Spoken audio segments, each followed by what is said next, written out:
Hello everyone, welcome back to the ultimate series of data science. In today's video, we will going to discuss about model evaluation. We will explore key techniques for accessing model performance, ensuring your build accurate and reliable predictive models. So, without any further delay, let's begin.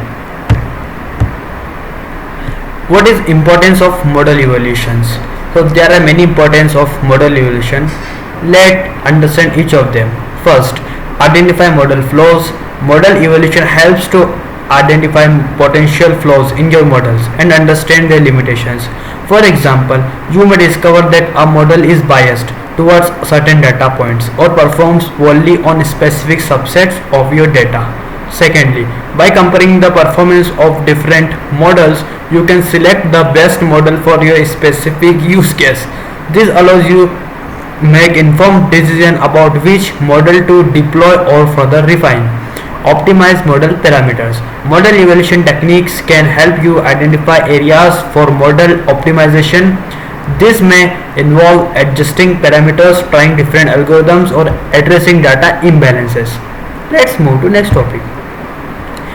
What is accuracy matrix and precision, recall and F1 score? Accuracy metrics are divided in three types: precision, recall and F1 score. Precision measures how many of the position predictions were actually correct. It's relevant when false positions are costly. Recall measures how many of the actual position cases were correctly identified by the model. It's relevant when false negatives are costly. F1 score, the harmonic mean of precision and recall, providing a balanced measure of model performance. It's useful when both false negative and positive have high costs. Let's move to the next topic. Evaluating regression models, R-square and RMSE. There are two regression models, which is R-square and RMSE. First one is R-square.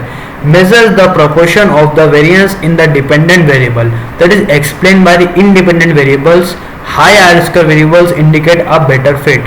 RMSE measures the average difference between the predictive values and the actual values. Lower RMSE values indicate a more accurate model.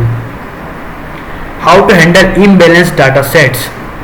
So there are three ways to handle data sets. First, oversampling. Replicates minority class samples to create a more balanced data set. Undersampling removes majority class samples to create a more balanced data sets. Third one, cost sensitive learning. Adjust the model cost function to penalize errors in the minority class more heavily. Next topic. So what is cross validation techniques? So there are three kinds of cross validation technique. First one is k-fold cross validation. In this technique, the k can be split into datas and trains the model on k1 faults, validating on the remaining fault. Second is leave one out cross validation. Trains the model on all data point except one, validating the remaining data point. This process is repeated for each data point. Third one is stratified k-fold cross validation.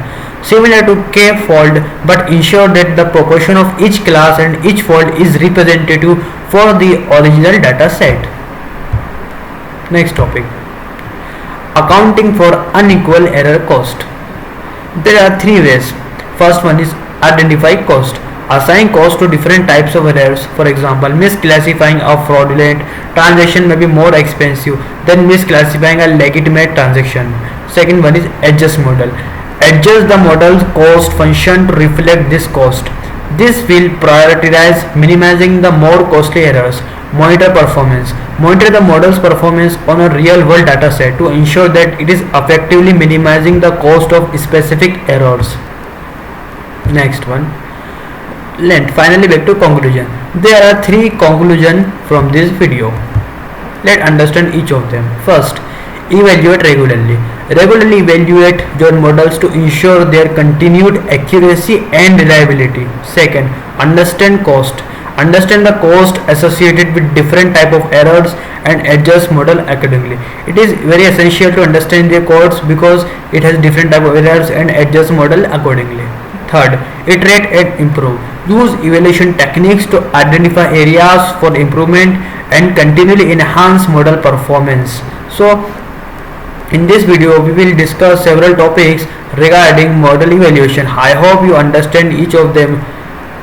Thank you so much for watching my video. Thank you so much.